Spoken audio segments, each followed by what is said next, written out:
Good evening and welcome to the Channel Studios here in London with your international news around the world in 5. US President-elect Joe Biden has said he will ask Americans to wear masks for his first 100 days in office to curtail the spread of coronavirus.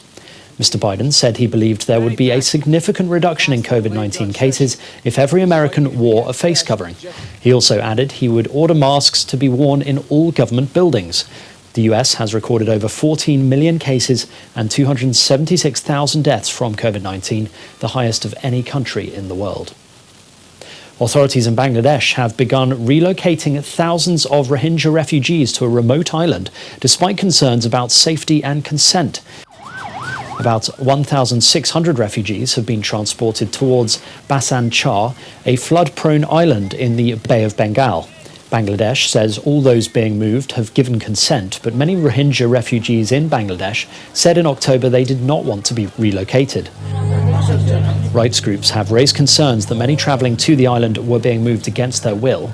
The United Nations said it had been given limited information about the relocations. Many of the Rohingya fled Myanmar after a military crackdown which began 3 years ago, in which UN investigators say as many as 10,000 people may have died and more than 730,000 been displaced. The UK and the EU are continuing their negotiation talks on a post-Brexit trade deal, with time running out to achieve an agreement. A senior UK government source has said the prospects of a breakthrough were receding and accused Brussels of making new demands over business rules. But the EU team denied this, with Chief Negotiator Michel Barnier calling Friday an important day. Both sides have to agree and ratify any deal by the 31st of December, when the current rules on EU-UK trade end. Protests continue in Peru, where farm workers demanding better wages derailed harvests of some crops, snarled transport of produce and left at least one dead. Peruvian interim president called the death of a protester a tragedy and told reporters the government would immediately investigate the casualty. Farm workers alleged police had attacked protesters to clear roadways and tame the demonstrations.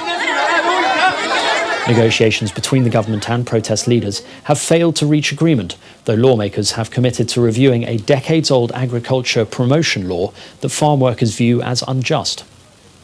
Hundreds of Armenians have blocked the streets of the capital and called for the resignation of the Prime Minister over a ceasefire deal that locked in Azeri territorial gains in Nagorno-Karabakh. Nikol Pashinyan says he won't step down over what his opponents say was his disastrous handling of a 6-week conflict between Azerbaijan and ethnic Armenian forces over the Nagorno-Karabakh enclave. Protesters chanted "Nikol is a traitor" and police officers detained several people. The ceasefire signed by leaders on November the 10th halted military action in Nagorno-Karabakh, an enclave internationally recognized as part of Azerbaijan but populated by ethnic Armenians. A senior European Union official has said that providing swift humanitarian relief in Ethiopia was challenging because aid workers still do not have unimpeded access. Speaking at a refugee camp in Sudan, he also said the EU has had no contact with more than 100 of its citizens in Tigray since the conflict began.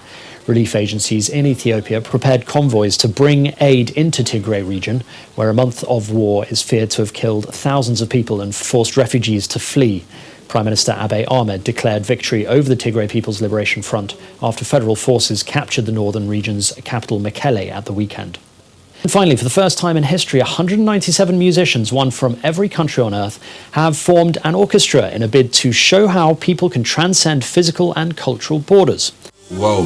The Earth Orchestra's song, Together is Beautiful, recorded in different locations then mixed together, and a documentary telling the stories of some of the musicians has been released today.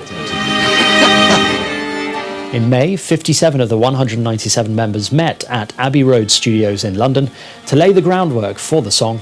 The project was overseen by BAFTA-winning composer George Fenton, but many of the musicians improvised around his melodies and themes, combining musical styles and using instruments indigenous to their own countries. And that's your international news around the world in 5. Now back to the Channel Studios in Lagos.